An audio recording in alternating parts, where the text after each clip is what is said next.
Good morning students.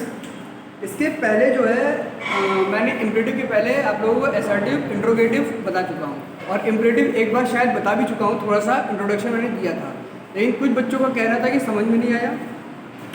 तो जो नहीं समझ में आती जो पॉइंट जो बात उसको कमेंट में लिखा करो ना। अब मुझे क्या पता कि तुम्हें क्या नहीं समझ में आया, तुम केवल इतना मैसेज करते हो सर समझ में नहीं आया। क्या चीज़ नहीं समझ में आई, किस पॉइंट पे नहीं समझ में आया, वो बताना ज़्यादा ज़रूरी होता है।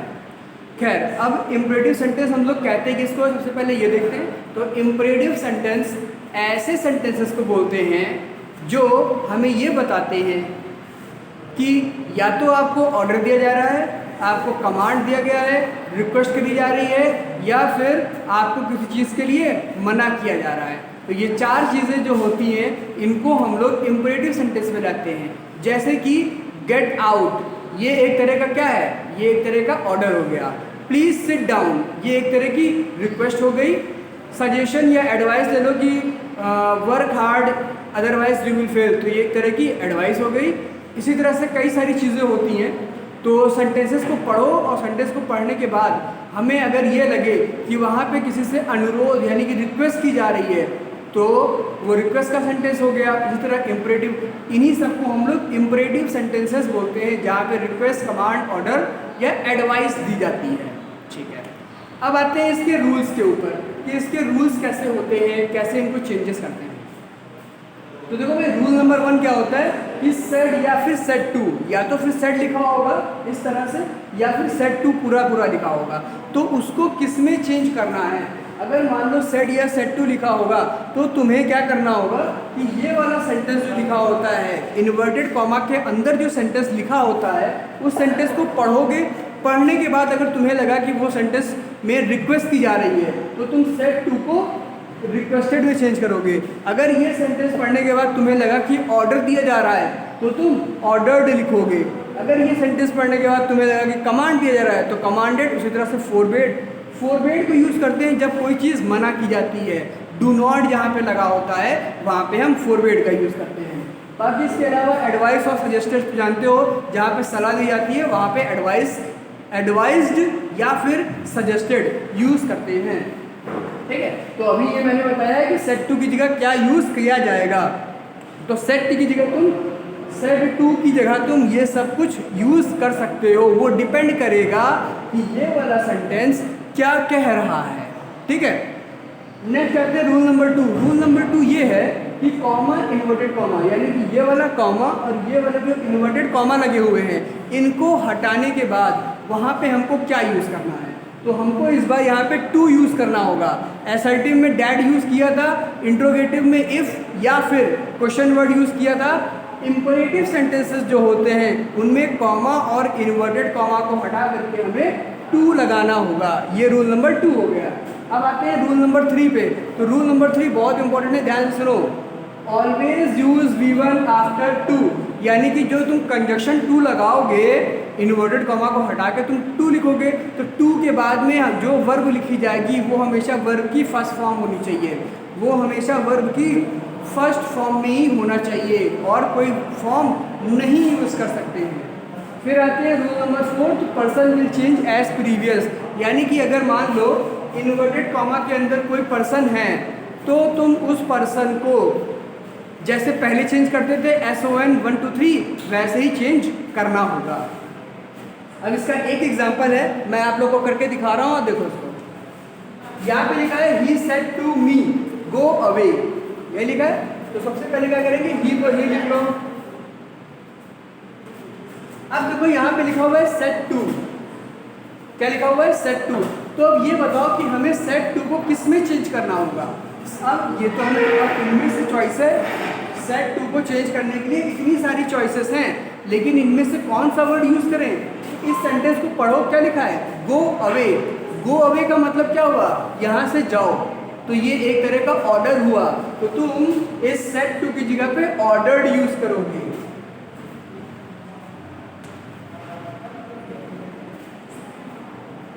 ठीक है, सेट टू की जगह पे ऑर्डर्ड यूज किया और मी को मी लिख लिया। फिर रूल नंबर 2 मैंने क्या बताया था, कॉमा, इन्वर्टेड कॉमा को हटा के टू लगाएंगे। तो ये कॉमा और इन्वर्टेड कॉमा को हटा के टू लगा दो। ठीक, इतना हो गया। अब इसके बाद rule number 3, always use V1 after 2, यानी कि 2 के बाद में जो वर्ब लिखोगे वो V1 होनी चाहिए और वर्ब यहाँ पे होगी, तो जो गो लिखा है उसका गो ही लिखोगे क्योंकि वो वर्ब की फर्स्ट फॉर्म है। अच्छा, गो अवे पूरा लिख दो। देखो इसमें कोई पर्सन है नहीं तो इसलिए हमने रूल नंबर 4 नहीं लगाया, अगर यहाँ पर्सन होता तब हम रूल नंबर 4 लगाते। ठीक है, तो गो अवे इसका आंसर हो गया, तो पूरा बन गया he ordered me to go away. ये था तुम्हारा पहला क्वेश्चन। अब इसके बाद में और भी सारे क्वेश्चन 2-3 एग्जांपल और बताता हूँ, फिर मैं एक्सरसाइज आप लोग के पास भेज दूंगा, उसको सॉल्व कर लेना।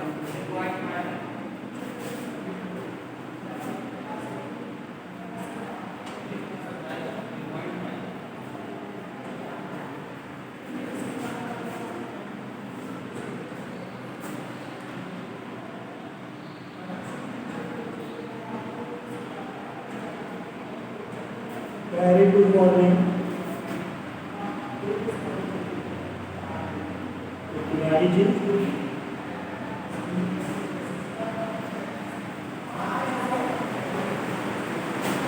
कैसे हैं?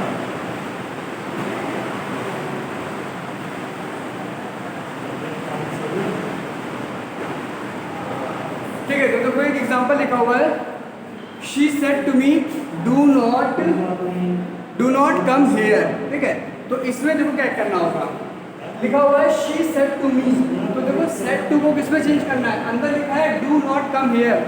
मैंने कहा था कि कहीं पर भी इनवर्टेड कॉमा में अगर डू नॉट लिखा होगा तो फिर हमें क्या यूज करना होगा, फोरबेड। क्या यूज करेंगे, फोरबेड। ठीक,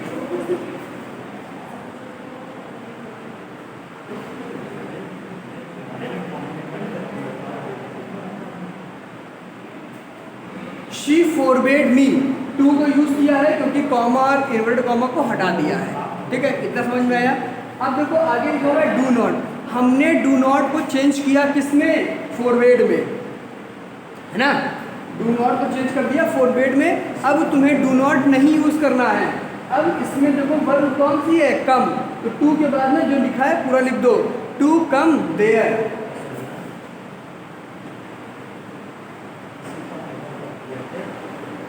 ठीक है, हेयर का देर कर देते हैं, ये मैंने नियरनेस वर्ड जो आप लोगों को सेंड किए थे उसमें बताया था। ठीक है, तो पूरा सेंटेंस वैसे ही आसानी से आप लोगों को कर लेना है। तो जितना मैंने अभी तक कराया है, वीडियो को बैक करो, पॉज करो, कैसे भी अपनी कॉपी में नोट्स बनाओ, फिर मैं आगे बता रहा हूँ।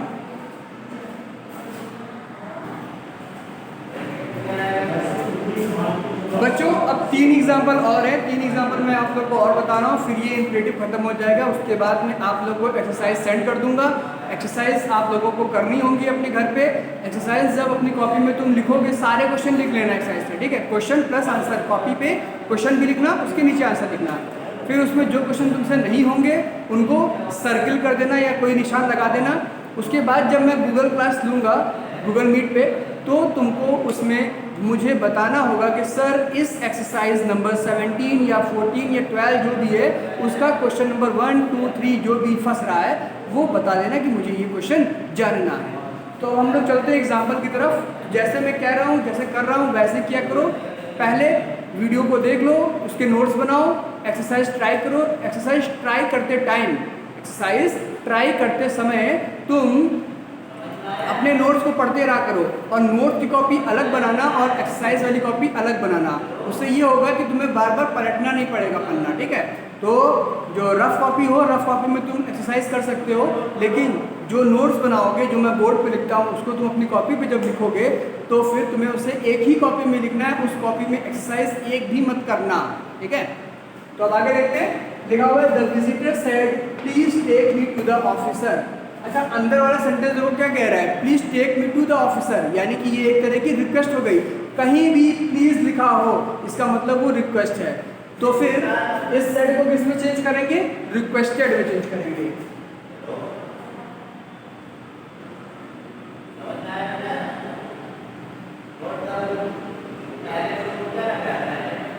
तो द विजिटर रिक्वेस्टेड। अब यहाँ पे ये नहीं पता कि कौन है, तो तुम अपने आप में वो इंसान मानोगे कि वो खुद के लिए कह रहा है, या फिर तुम ऐसे समझ लो कि वो खुद के लिए तो नहीं कह रहा होगा कि please take me to the officer, तो मुझे ऑफिसर तक ले जाओ, तो अपने लिए नहीं कह रहा है, विजिटर ये बात कह रहा है। तो क्या कुछ मत लगाना, द विजिटर रिक्वेस्टेड टू। अब देखो यहाँ पे तुम्हें प्लीज लिखने की जरूरत दोबारा नहीं है, क्योंकि प्लीज को तुमने चेंज किया है रिक्वेस्टेड में, ठीक है, प्लीज को तुमने रिक्वेस्टेड में चेंज कर दिया है, कॉमा इन्वर्टेड कॉमा को हटा के तुमने टू लिख दिया है। जैसे ही टू लिखते हैं उसके बाद क्या लिखते हैं, V1। मैंने बताया था रूल नंबर 3 में है, शायद ये 2 में है, 3 में है। तो इसके बाद देखो टेक लिखा हुआ है ना, तो यहाँ पे लिखोगे टेक।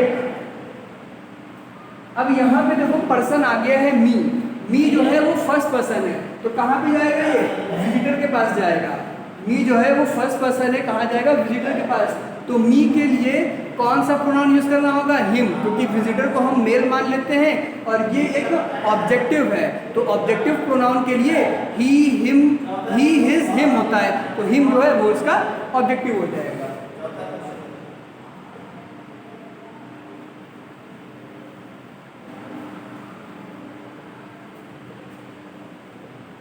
ठीक, नेक्स्ट क्वेश्चन देखते हैं। The mother said to son help the poor by donation.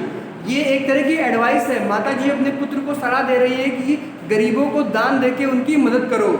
तो ये एक एडवाइस हो गई ना, तो लिखोगे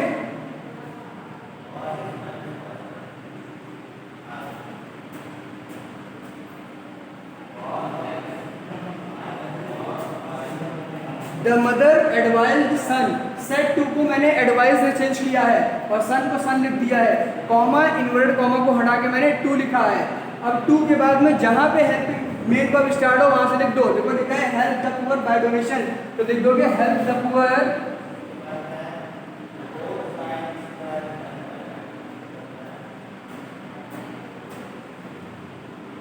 ठीक है, help the poor by donation. अब आते हैं तीसरे वाले एग्जांपल पे।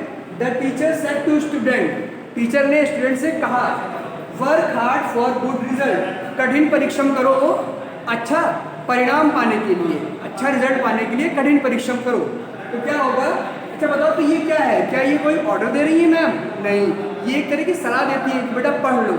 टीचर कहता है ना बेटा पढ़ लो, तो वो एक तरह की सलाह होती है तुम्हारे लिए। तो work hard for good result ये एक एडवाइस हो गई है, सजेशन हो गया है। तो यहाँ लिखोगे द टीचर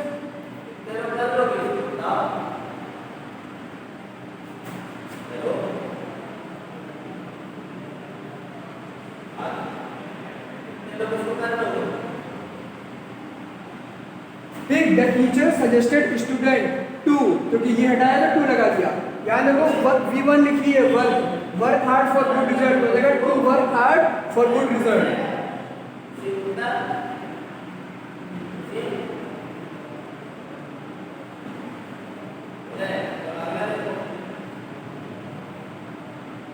ठीक है बच्चों, अब इसका स्क्रीनशॉट ले लो और पूरा लिख लो, तब तक मैं फिर इसके आगे इम्परेटिव के बाद में आते हैं आप लोगों के ऑप्टेटिव या फिर एक्सक्लेमेटरी कोई एक बता दूंगा अभी।